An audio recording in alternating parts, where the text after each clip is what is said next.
It's a case of not too young to run, but not yet ready. My life starts very early because when I be there 10 years old, police enter my village, scatter the place. To free movement. Now violation of my right, my arrest, my detention, Yes.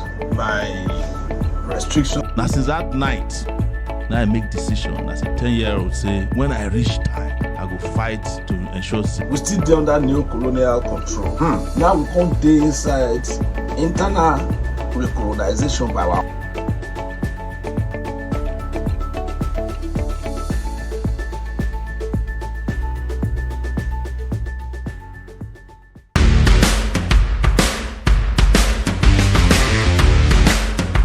The British hired a company known as the Royal Niger Company to set up. They brought the north and the south protectorates together. And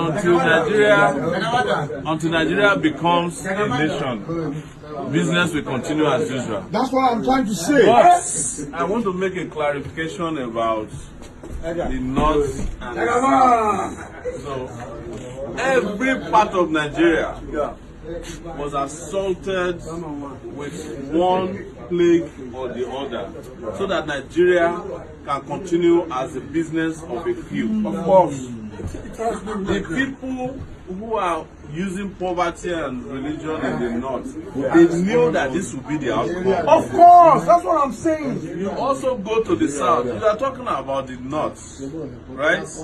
That the northerners are doing this and that without the corresponding collaboration of southwesterners.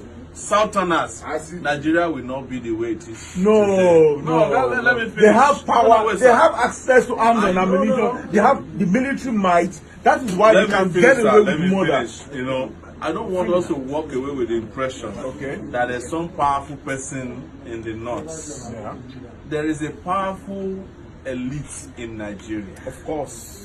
They come from the north. The preponderance of where they come from depends on how long they've been in power. Yes. Of course, because a lot of northern leaders have been in power for long, there's more preponderance of northern elitist people, you know. But this north that you are talking about, I went there and spent time. Somebody said you saw me in Bauchi. I went to Jalingo. I went to Yola. The poverty in the north is the worst I've ever seen anywhere. In the world. I know that. So the characters who made them poor, they know that this will become the resultant outcome of what they are doing to them.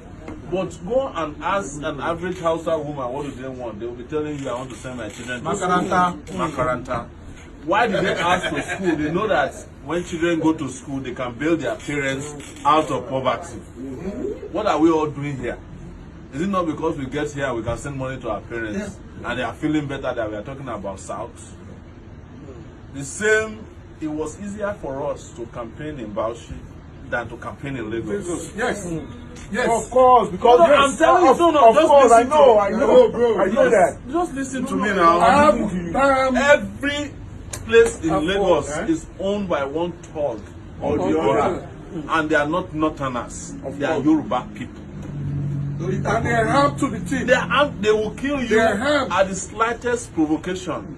You have to get to a point that they respect us at all. We end our respect, because at the point we have to come out and say, if you want to kill us, kill us.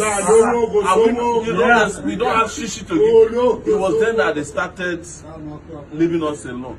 We went to Bauchi, they did not kill us. We went to Yola, they did not kill us. We went to Jalingo, they did not kill us. We went to Makodi. We even went to Buhari's hometown in Daura, they did not kill us.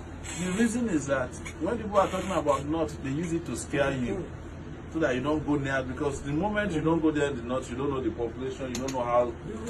All these things are set up by a central elitist system to milk every goddamn person. They are talking about they're asking us for money. They're asking us for money in the southeast too. In the southeast, everybody was doing like, it's like you don't get where's money. No, I understand the argument.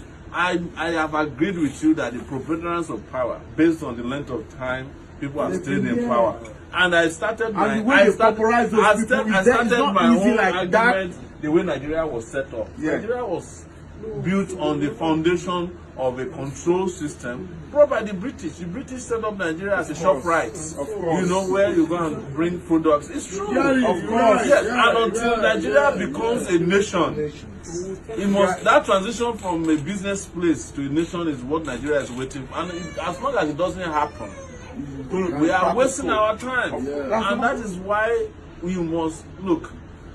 If there's anything I can do in life, if I can do anything of note in life, it will be to help liberate northern Nigeria. It will be a humanitarian. That is what I was going to say. So because so the for kind us, of bondage those people are in, they are is suffering. worse than, you know, It's worse than anywhere in the world. Look, let me say something to you, and I'm standing up because I'm agitated.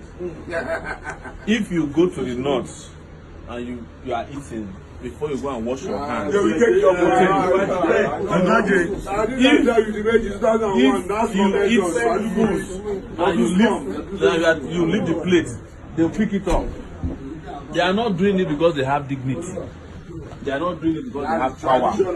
And it's not tradition, it is the debasement of humanity that leads a child to go and be eating food than scrap from. Even vultures sometimes eat better than them. Yes, I'm telling you this. So if we can help Nigeria, we should help everybody, you know. And we must recognize that the enemies of Nigeria are based on every geopolitical. Nigeria, they use computer. The leaders of Nigeria, they use radio where they turn the knob.